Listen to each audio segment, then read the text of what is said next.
అందరికీ నమస్కారం. Welcome to it's TV. ప్రస్తుతం మనతో పాటు ఉన్నారు ప్రొఫెసర్ డాక్టర్ ముల్లపూడి సత్యనారాయణ గారు. గురువు గారితో మాట్లాడి 2026 ఉగాది పంచాంగం అంటే మన శ్రీ పరాభవనామ సంవత్సరంలో 12 రాశి వారికి గూడా ఏ విధంగా ఉందో గురుగారితో మాట్లాడి తెలుసుకుందాం. నమస్కారం గురుగారు. నమస్కారం అమ్మా దాక్షాయణి. గురుగారు 2026 ఉగాది పంచాంగం ప్రకారం శ్రీ పరాభవనామ సంవత్సరంలో రాశి వారికి ఏ విధంగా ఉండబోతుంది? మొట్టమొదటగా పరాభవనామ సంవత్సరం ఈ సంవత్సరం పేరు. హ్మ్. అందరూ కూడా పరాభవం అంటే ఏంటి? ఇన్సల్ట్. హ్మ్. అంటే ఇది ఎప్పుడొచ్చింది తెలుసా? 60 ఇయర్స్‌కి ఒక సంవత్సరం మారుతుంది. హ్మ్. 1966లో వచ్చింది. హ్మ్. ఆ సంవత్సరంలో పుట్టినటువంటి వాళ్ళందరూ కూడా చాలా మందికి పాపం పరాభవనామ సంవత్సరంలో పుట్టారు కాబట్టి ఇన్సల్ట్స్ అనుభవిస్తూనే బతికేశారు. ఓకే. హ్మ్. అంటే హ్మ్. కెరియర్‌లో రైజ్ అవ్వచ్చు, డౌన్స్ అవ్వచ్చు. మొత్తం మీద పరాభవాలు మాత్రం తగులుతాయి. హ్మ్. ఈ సంవత్సరంలో పుట్టేటటువంటి పిల్లలకందరికీ కూడా కాస్త మిక్స్డ్ రిజల్ట్స్ ఉంటాయి.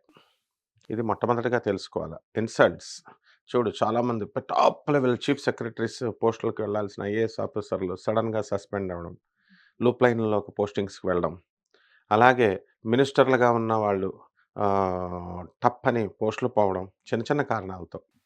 అలాగే ఈ యొక్క నేమ్ అండ్ ఫేమ్ బాగా సంపాదించినటువంటి 'కమలాకర్' హ్మ్. భట్ కర్ణాటకలో యాస్ట్రాలజర్. చిన్న సామాన్యమైనటువంటి అమ్మాయి గొడవలోకి వెళ్ళి పడిపోవడం. ఎన్‌డీ తివారీ గవర్నర్ ఆఫ్ ఆంధ్రప్రదేశ్‌గా చేసిన ఆయన. ముస్సలాయన. ఆయన అమ్మాయిల విషయం కోసం గవర్నర్ పోస్ట్ పోగొట్టుకోవడం ఇవన్నీ ప్రజలకు తెలిసినవే. హ్మ్. కాబట్టి ఇలాంటివన్నీ కూడా పరాభవనామ సంవత్సరంలో జరుగుతాయి. ఈ సంవత్సరం పరాభవనామ సంవత్సరంలో మొట్టమొదటగా గ్రహస్థితులను మనం చూసుకోవాలి. ఉగాదితో ప్రారంభమయ్యేటటువంటి ఈ యొక్క తెలుగు సంవత్సరం దీంట్లో ఆహ్, కుంభరాశిలో మనకి రాహువు ఉంటాడు. హ్మ్. తర్వాత శని మీనరాశిలో ఉంటాడు. ఎప్పటి వరకు ఉంటాడు ఈ రాహువు? నవంబర్ 25, 2026 సంవత్సరం వరకు ఉండి, తదనంతరం మనకి మకర రాశిలోకి వచ్చేస్తాడు. అలాగే కేతువు సింహరాశిలో నవంబర్ 25, 2026 సంవత్సరం వరకు ఉండి, ఆ తర్వాత ఆయన ఆహ్, కర్కాటక రాశిలోకొస్తాడు. ఇక గురుడు మిథున రాశిలో ఉన్నాడు ఇప్పుడు. జూన్ 2, 2026 సంవత్సరం తర్వాత కర్కాటక రాశిలోకొస్తాడు. అలా ప్రధానమైనటువంటి ఈ 4 గ్రహాల మీద మనకి ఈ నూతన సంవత్సరం అనేటటువంటిది నడుస్తుంది. గురుగారు ఈ మీనంలో శని ఉంటారన్నారు కదా! ఎప్పటి వరకే ఉంటారు? ఇది నెక్స్ట్ మళ్ళీ వచ్చే సంవత్సరం మార్చ్ వరకు మధ్యలో మేషరాశిలోకి వెళ్ళడం, వెనక్కి రావడం ఉంటుంది. ఓకే. ఒక ఈ ఈ 2026 మళ్ళీ నెక్స్ట్ ఉగాది వచ్చేంత వరకు కూడా శని మీన రాశిలోనే ఉంటాడు. హ్మ్. అందువలన మనకి ఈ గ్రహస్థితి వల్ల 12 రాశుల వారికి ఏ విధమైనటువంటి ఫలితాలు ఇస్తాయో ఒక్కొక్క రాశి వారీగా మనం చెప్పుకుందాం. మిథున రాశి వారికి ఏ విధంగా ఉంటుంది ఈ శ్రీ పరాభవనామ సంవత్సరంలో? హ్రీంకారాసన గర్భిత నలసికాం సౌహ క్లీం కళాం బిభ్రతీం సౌవర్ణాంబరధారిణీం వరసుధాధౌతాం త్రినేత్రోజ్వలాం వందే పుస్తకపాశమంకుశధరాం స్రాగ్భూషితాముజ్వలాం త్వాం గౌరీం త్రిపురాం పరాత్ప్రకలాం శ్రీచక్ర సంచారిణీం. ఈ పరాభవనామ సంవత్సరంలో మంత్రి కుజుడై ఉన్నాడు. రాజు గురుడై ఉన్నాడు. కాబట్టి ఇంటి యజమాని డౌను, వైఫ్ స్ట్రాంగు. ఈ విధంగా ప్రతి ఇండ్లు కూడా మిథున రాశిలో ఉంటుంది. జనరల్‌గా మిథున రాశి అంతే అనుకోండి. అయితే ఈ మిథున రాశి వారికి ఈ 2026 సంవత్సరం పరాభవనామ సంవత్సరంలో మనకి ఆదాయం 8, వ్యయం 11గా ఉంది. అదేవిధంగా రాజ్య పూజ్యత 1, అవమానం 7గా ఉంది. ఇక్కడ విచిత్రం ఏమిటంటే వ్యయం ఖర్చు ఎక్కువగా పెట్టినప్పటికీ కూడా 11, రాజపూజ్యం ఎక్కువ ఉండాలి కదా! కానీ రాజ్యపూజ్యం తక్కువ ఉంది. అంటే మిథున రాశి వారికి నోటి దూల ఎక్కువగా ఉంటుంది. అందువలన ఏమవుతుందనమాట, ఖర్చు ఎక్కువ పెట్టినా చుట్టాలకి అందరికీ కూడా పెట్టి రూ. 100 అప్పిచ్చి వరుస పెట్టి ఒక 200 మందికి చెప్తారు. అది వాడికి తెలుస్తది కదా! బాధపడతాడు కదా! వీడు అప్పిచ్చిన ఉపయోగం లేదు కదా! మొత్తం ఆకు నిండా అన్నం పెట్టి లాస్ట్‌లో ఉమ్మినట్లుగా తింటాడా వాడు? తినడు కదా! అలా పెట్టి వాళ్ళని దెప్పడమో, లేకపోతే 10 మందికి చెప్పడమో, ఈ రకంగా మిథున రాశి వారు చేయడం వల్ల రాజ్యపూజిత అనేటటువంటిది తగ్గిపోతుంది కాబట్టి, వీళ్ళ కోతలు కోయడం ముందు తగ్గించాలి. తర్వాత అవమానాలు చాలా ఎక్కువగా, ఏడువుగా ఉన్నాయి. వీళ్ళందరికీ కూడా విదేశాల పిచ్చుంటుంది చాలామందికి మిథున రాశి వాళ్ళలో. ఈ విదేశాలు వెళ్ళేటటువంటి అవకాశాలు వీళ్ళకి రావడానికి అవకాశాలు జరుగుతాయి. విదేశాల వల్ల భంగపాటు అనేటటువంటిది ఉంది. అంటే డిసప్పాయింట్ అవుతారనమాట. అలాగే వీళ్ళ బ్రదర్స్ కానీ, వీళ్ళ సిస్టర్స్ కానీ, వీళ్ళ బంధువులు విదేశాల్లో ఉండడం, వీళ్ళతో సరిగ్గా మాట్లాడకపోవడం, ఇవన్నీ కూడా ఉంటాయి. దీనికి వీళ్ళ యాటిట్యూడే కారణం. యాటిట్యూడ్ అనేటటువంటిది మిథున రాశి వాళ్ళు ఈ సంవత్సరంలో చేంజ్ చేసుకోరు. అదేవిధంగా ఈ యొక్క మిథున రాశి వారికి అందరికీ కూడా మనకి రాజ్యస్థితిగతుడైనటువంటి ఈ శనిగ్రహ ప్రభావం వలన వృత్తిలో టెన్షన్ ఉంటుంది. వర్క్ లోడ్ ఎక్కువ ఉంటుంది. ప్రభుత్వ ఉద్యోగస్తులందరూ కూడా వీళ్ళకి పని చేసినప్పటికీ కూడా వీళ్ళకి అంత గుర్తింపు అనేటటువంటిది రాదు. జన్మంలో ఉన్నటువంటి గురుగ్రహం వీళ్ళని ఒబిసిటీకి గురి చేస్తుంది. ఇంట్లో వీళ్ళు మిథున రాశి వాళ్ళు ఎక్కడికన్నా వస్తే స్వీట్ డబ్బాలు జాగ్రత్తగా చూసుకోవాలి. ఎందుకంటే మొత్తం స్వీట్‌లన్నీ తినేస్తారనమాట. ఆ విధంగా ఈ యొక్క షుగర్ వ్యాధికి, డయాబెటిస్‌కి వీళ్ళు గురవ్వడానికి అవకాశాలుంటాయి ఈ సంవత్సరంలో. పంటి నొప్పులు, కాళ్ళ నొప్పులు, మోకాళ్ళ నొప్పులు, మెడ నొప్పులు, సోరియాసిస్ ఇలాంటి రోగాల్లో ఏదో ఒక రోగం ఖచ్చితంగా ఈ మిథున రాశి వారికి రావడానికి అవకాశం ఉంటుంది. పెళ్ళిళ్ళు అయిపోతాయమ్మా. అసలే 2026 సంవత్సరంలో 2 నెలలు మాత్రమే ఉన్నాయి పెళ్ళిళ్ళు. ఫంక్షన్ హాల్ రేట్లు చాలా ఎక్కువగా ఉంటాయి కాబట్టి ముందే మిథున రాశి పెళ్ళిళ్ళు వాళ్ళందరూ కూడా బుక్ చేసుకొని పెట్టుకోవాలి.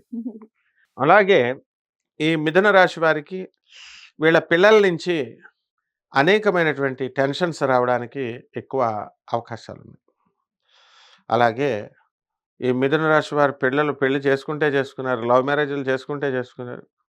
పెద్ద రౌడీ షీటర్లు, గూండాల పిల్లల్ని వీళ్ళు ఎలోప్‌మెంట్ అంటే లేపుకొని వెళ్ళిపోయి పెళ్లి చేస్తే చేసుకున్నవాడు బానే ఉంటాడు. వాడు, ఆ అమ్మాయి. ఆ రౌడీలొచ్చి ఇంట్లో వాళ్ళని పెళ్ళికొడుకు తండ్రిని ఎత్తుకుపోతాడు. కాబట్టి తండ్రికి ఈ మిథున రాశి వాడు పిల్లలు ఎవరైతే ఉన్నారో వాళ్ళ తండ్రి వీళ్ళ వల్ల వాళ్ళ తండ్రికి ప్రాబ్లమ్స్ అనమాట. అలాగే వ్యవసాయం చేసేటటువంటి వాళ్ళు, ఆహ్, నర్సరీలు, horticulture, poultry farms, emu birds ఇలాగ ఎవరైతే రన్ చేస్తున్నారో అటువంటి వాళ్ళందరికీ కూడా వీళ్ళ పరిస్థితులు బావుంటాయి. వ్యాపారాల్లో మంచిగా అధికంగా ఎక్కువ సంపాదించడం అనేటటువంటిది జరుగుతుంది. ఇక బట్టల షాపులు, తర్వాత హోటళ్ళు వ్యాపారాలు, హాస్టల్స్ ఇలాంటి బిజినెస్‌లన్నీ కూడా బ్రహ్మాండంగా ఉంటాయి. ఈ మిథున రాశి వారికి కొంతమందికి అక్రమ సంబంధాలుంటాయి. ఈ ఇటువంటి వీళ్ళు ఈ సంవత్సరంలో పరాభవం కదా! వీళ్ళు ఇన్సల్ట్ అవ్వడం అనేటటువంటిది ఉంటుంది కాబట్టి ఇలాంటివన్నీ కూడా ఎటువంటి వాళ్ళు ఎవరైతే ఉన్నారో అటువంటి వాళ్ళు వదిలేసుకోవడం మంచిది. అలాగే లవ్ మ్యారేజులు, లవ్‌లో భంగపాటు అనేటటువంటిది మిథున రాశి వారికి ఉంది. వీళ్ళ హ్యాండ్ ఇస్తారు. అవతలోళ్ళు కాదు. మిథున రాశి వాళ్ళకిచ్చేది. కాబట్టి ఇది మహా పాపమని వీళ్ళు మిథున రాశి వాళ్ళు తెలుసుకోవాలి. అవతల వాళ్ళ మనసుల్ని విచ్ఛిన్నం చేయడం ద్వారా వీళ్ళందరూ కూడా వాళ్ళ ఉసురులు తగులుతాయి వీళ్ళకి. అలాగే ఈ రాశి వారికి అనేకమైనటువంటి దూరపు ప్రయాణాలు చేసేటటువంటి అవసరాలు ఏర్పడతాయి. వీళ్ళ తండ్రి తరపు బంధువులందరూ కూడా మరణించడం కొంతమంది. అయితే వీళ్ళకి ఆస్తులు కలిసి రావడం అనేటటువంటివి జరుగుతాయి. సినిమా రంగము, సాహిత్య రంగము, తర్వాత ఈ నాటక రంగాల్లో ఉన్నటువంటి వాళ్ళకందరికీ కూడా ఆహ్, సన్మానాలు జరగడానికి అవకాశాలున్నాయి. ఉద్యోగాల్లో ప్రమోషన్స్, ఆ తర్వాత ధనం ఖర్చు అధికంగా ఉండడం, ఇవన్నీ కూడా చేస్తారు. కాబట్టి ఈ అనారోగ్యంతో ఉండడం వల్ల ఒక్కొక్కసారి ఈ మిథున రాశి వాళ్ళు ఏం చేస్తున్నారో వీళ్ళకి అర్థం కాకుండా ఉంటుంది. అలాగే అన్‌సైకలాజికల్‌గా డిప్రెషన్‌కి గురైనటువంటి వీళ్ళు, వీళ్ళు ఇతరులని ఇప్పుడు డిప్రెషన్‌లోకి తోసేస్తారనమాట. కేతువు సింహరాశిలో ఉన్నాడు. కాబట్టి ఉప్పు చేపల వ్యాపారం నుంచి ఎక్స్‌పోర్ట్స్, ఇంపోర్ట్స్ బిజినెస్‌లన్నీ కూడా బ్రహ్మాండంగా ఉంటాయి. సముద్ర సంబంధమైనటువంటి ప్రొడక్ట్స్ అన్నీ కూడా చాలా ముందుకు బ్రహ్మాండంగా వెళ్తాయి. హుహు. శత్రుపీడ మొత్తం అందరిని అణిచి పడేస్తారు. అయితే ఈ రాశి వారిని చూసి అందరూ భయపడతారనమాట. ఎందుకంటే అవకాశవాదులుగా బిహేవ్ చేస్తారు వీళ్ళు. అవసరం అయిపోయిన తర్వాత యూజ్ అండ్ త్రో పాలిసీలో ఎక్కువగా ఈ మిథున రాశి వాళ్ళుంటారు. ఈ హుహు. సంవత్సరం పరాభవనామ సంవత్సరంలో వీళ్ళందరూ ఇలా బిహేవ్ చేయడానికి అవకాశాలు ఎక్కువగా ఉంటాయి కాబట్టి, వీళ్ళు అలా బిహేవ్ చేయకుండా కొంచెం జాగ్రత్తగా ఉన్నట్లయితే బావుంటుంది. గురుగారు రాజకీయ రంగం వారికి ఏ విధంగా ఉంటుంది? రాజకీయ రంగాల్లో ఉన్నటువంటి వాళ్ళు పోస్టుల కోసం ఎదురు చూస్తూ ఉంటారు. వీళ్ళకి పోస్టులు రావడానికి అవకాశాలున్నాయి. హుహు. అలాగే వీళ్ళు కూడా కొంచెం ప్రజల్లోకి వెళ్ళడము, కొంచెం మంచి పనులు కూడా వీళ్ళు చేయాలి అనేటటువంటి ఆలోచనలు వీళ్ళకి రావడము అనేటటువంటిది జరుగుతుంది.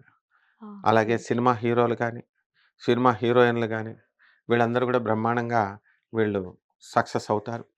హీరోయిన్‌లు ఎక్కువ సంపాదించడానికి అవకాశాలున్నాయి ఈ సంవత్సరం. హుహు. సో, ఆ రకంగా వీళ్ళంతా కూడా మిథున రాశి వారికి బ్రహ్మాండంగా ఉంది అని మనం చెప్పుకోవాలి. ఆర్మీలో పనిచేస్తున్నటువంటి వాళ్ళకి బోర్డర్స్ దగ్గర వీళ్ళకి ఉద్యోగాలు వేయడం జరుగుతుంది. కాబట్టి భయంగా ఈ ఆర్మీలో పనిచేస్తున్నటువంటి సైనికులు ఉండాల్సిన పరిస్థితి ఉంటుంది. అదేవిధంగా ఎందువలనంటే మంత్రి కుజుడిక్కడ. అన్నీ బ్రెయిన్‌లెస్ ఐడియాస్ ఇస్తూ ఉంటాడనమాట. కుజుడికి అంత బ్రెయిన్ ఉండదు. రాజు కంట్రోల్ చేస్తూ ఉంటాడు మంత్రి ఎలా ఇచ్చినప్పటికీ కూడా. సర్జికల్ స్ట్రైక్ మోడీ గారు ఎలా చేశారో అలా చేస్తూ స్టెప్స్ వేసుకుంటూ ఆర్మీ వాళ్ళని సంరక్షిస్తూ ఉంటారు. కాబట్టి ఓవరాల్‌గా ఈ రాశి వారికి అందరికి కూడా బంగారాలు ఎక్కువ కొంటారు. హ్మ్. ఇది చాలా సంతోషకరమైనటువంటి వార్త వీళ్ళందరికీ గూడా. కానీ బంగారం ఎంత ఎక్కువ కొంటే అంత డేంజర్ అని మాత్రం వీళ్ళు తెలుసుకోవాలి. ఎందుకు గురుగారు? ఎందుకంటే బంగారం ఉంటే పొడిచి పడేస్తారు. అలాంటి రోజులొచ్చేస్తున్నాయి. ఇప్పుడు 2,00,000 అంటే బయటికెళ్తే 2,00,000 ఊరుకుంటారా? చైన్ స్నాచింగ్‌ని ఆపగలుగుతారా పోలీసులు? హ్మ్. మామూలప్పుడు 10 సంవత్సరాల క్రితం ఆపిన కేసులే ఇంతవరకు లేని కేసులున్నాయి. సో, గోల్డ్ చెప్తున్నారు కదా! యూట్యూబ్‌లో జ్యోతిష్కులు కొనండి, కొనండి మంచి ఇన్వెస్ట్‌మెంట్ 5,00,000 అయిపోతది అని. ఇలాంటివి గనక కొంటే ప్రాణాలకి హాని జరగడానికి అవకాశాలున్నాయి. అందువలన వీళ్ళు లిమిటెడ్‌గా ఉండాలి. అందువలన హ్మ్. ఈ విధంగా చేసుకుంటే సరిపోతుందమ్మ. వీళ్ళకేమైనా గృహయోగం లాగా ఉందా? ఆల్రెడీ ఉన్నాయి రెండేసి ఇల్లులు. మిథున రాశి వాళ్ళందరికి కూడా. లేని వాళ్ళ గురించి. లేని వాళ్ళకి గృహయోగాలొస్తాయి. ఆహా! మిథున రాశి వాళ్ళు దాన ధర్మాల్లో కొంతమంది హ్మ్. అస్సలు చేయరనమాట. అన్నీ దాచేసుకొని ఇల్లులు కడతారు వీళ్ళు. బిల్డింగుల మీద బిల్డింగులు. లాస్ట్‌కి వీళ్ళు చచ్చిపోయేటప్పుడు ఆ బిల్డింగులు వెనక తాడు కట్టుకొని తీసుకెళ్ళిపోతాం అనుకున్నట్టు బిహేవ్ చేస్తారు కొంతమంది. So, this is very bad. లేనటువంటి వాళ్ళు కూడా వీళ్ళు ఇల్లు కొనడానికి అవకాశాలున్నాయమ్మ. హ్మ్. వాహన యోగం కూడా ఉందంటారు. వాహనాల యోగం అనాలిప్పుడు. హ్మ్. భారతదేశంలో వాహన యోగం లేదు. వాహనాల యోగం. ఒక్కోడికి 10 కార్లు. హ్మ్. ఒక్కోడికి 5 కార్లు. ఇప్పుడు కలకటాలో నేను చిన్నప్పుడు మా గురువుగారి ఆశ్రమానికి ఆనంద్ మార్గ్ ఆశ్రమానికి వెళ్ళేవాళ్ళం. Calcutta is the most richest city అప్పుడు. అప్పుడు ఒక్కొక్క ఇంటికి 3 కార్లుండేవి. ఏంట్రా వీళ్ళు ఏం చేసుకుంటారు 2 కార్లు మినిమమ్ 2 ఉండేవి. 2, 3 అక్కడుండేవి. ఇక్కడ హైదరాబాద్‌లో అక్కడ ఒకటో లేకపోతే ఉండేది కాదు. అలాంటిది ఇప్పుడు సెల్ ఫోన్‌లెలా ఇంట్లో అందరికీ ఉంటున్నాయా లేదా ఫోన్‌లు? అవునండి. ఒక్కోడికి 2 ఫోన్‌లు, 2 సిమ్‌లు. ఆ విధంగా కార్లు గూడా ఇంటింటికి ఒక కార్లు. మిథున రాశి వాళ్ళ కార్లు తెక్కొనేస్తారు. కాబట్టి ఏం భయపడక్కర్లేదమ్మా. వాహనాల యోగం ఉంది వీళ్ళకి. హ్మ్. 2, 3 కార్లు కొంటారు వీళ్ళు. ఓకే. ఓకే. మీరు చెప్పిన విధంగా వాళ్ళకన్నిట్లో కూడా చాలా బావుంది. కొంచెం ఆరోగ్యం విషయంలో మాత్రం జాగ్రత్తలు తీసుకోవాలి. ఆల్రెడీ వాళ్ళకి తెలుసు. హ్మ్. వీళ్ళకందరికి ఆరోగ్యాలు బాలేదని. ఓకే. ఓకే. వాళ్ళకేమైనా పరిహారాలు వాటి కోసం చెప్తారా గురుగారు? దాన ధర్మాలు చేయాలి పేదవాళ్ళకి బాగా. హ్మ్. పేదవాళ్ళని అడగడు పేదవాడు. వీడే చెయ్యాలి తెలుసుకొని. ఎప్పుడు హ్మ్. కూడా పేదవాళ్ళకి చేయండి, అనాథలకు చేయండి, వికలాంగులకు చేయండి, సాధువులకు చేయండి అని నేను చెప్పి 10 ఇయర్స్ నుంచి చెప్తున్నాను. ఒక్కడు కూడా దానం చేసినోడు నాకు కనపడట్లేదు. అందువలన వీళ్ళు ఖచ్చితంగా ఎవరు అడగరు. వీళ్ళు పని కొట్టుకొని వీళ్ళే చెయ్యాలి. అప్పుడే వీళ్ళకి ఆ దోషాల నుంచి పోతాయి. హ్మ్. సో, ఆ టెంపుల్‌కెళ్ళండి మీకు దోషాలు పోతాయి. ఈ నదిలో ములగండి మీకు దోషాలు పోతాయి. ఆ చెట్టు చుట్టూ తిరగండి ఈ దోషాలు పోతాయని చెప్తాం. జ్యోతిష్య శాస్త్రంలో ఉన్నాం కాబట్టి. కానీ నిజంగా పోయేదెప్పుడు? When you help the poor, when you help the destitutes then మీకు నిజమైనటువంటి పుణ్యం వస్తుంది. ఇది కూడా చెప్పాలా గురువులన్న వాళ్ళు అందువల్ల కపట బ్రహ్మల, కపట జ్యోతిష్కుల, కపట మంత్రగాళ్ళు చెప్తారు. ఆ చెట్టు చుట్టూ తిరుగు, ఈ పుట్ట చుట్టూ తిరుగు, ఈ గుడి చుట్టూ తిరుగు అంటే వీళ్ళు హనీమూన్‌లో ఎళ్తున్నారు. ఇప్పుడు గుళ్ళు యాత్రలాగా ఎళ్ళట్లేదు. హనీమూన్‌లాగా ఎళ్ళిపోతున్నారు ఈళ్ళంతా. బంధువులతో హనీమూన్‌లు, భార్యతో ఎవడన్నా ఎళ్తాడు హనీమూన్‌లు. ఈ టైప్‌లో మొత్తం వెస్టర్న్ వాళ్ళు మంచోళ్ళనమాట. కాబట్టి పరిహారాలు ఏం చేసుకోవాలంటే అమ్మ మిథున రాశి వాళ్ళు, గురు బలం పెరగాలి. గురు జపం చేసుకోవాలి. గురు స్తోత్రాలు చదవాలి. గురువుకి కిలోంపావు శనగల్ని, పసుపు రంగు వస్త్రాలనిచ్చి పేద బ్రాహ్మణులకి గురువారం నాడు ఉదయం తెల్లవారుజామున 3 గంటలకు దానం చేయాల. పంతులు గారు వస్తాడు. ఆ తెల్లవారుజామున 3 గంటలకు రమ్మంటే, ఆ పంతులు గారిని మన ఇంట్లోనే పడుకోబెట్టేసుకోవాలి. తెల్లవారుజామున 3 గంటలకి ఇవ్వాలి. ఇచ్చిన తర్వాత దానము, ఆ తర్వాత మనం రావి చెట్టు చుట్టూ ప్రదక్షిణాలు, మేడి చెట్టు చుట్టూ ప్రదక్షిణాలు, గురుదేవుడైనటువంటి దత్తాత్రేయ స్వామి వారి యొక్క పారాయణ చదవాలి గురుచరిత్ర. ఈ రకంగా చేసుకుంటే సరిపోతుంది. ధన్యవాదాలు గురుగారు. ధన్యవాదాలమ్మా.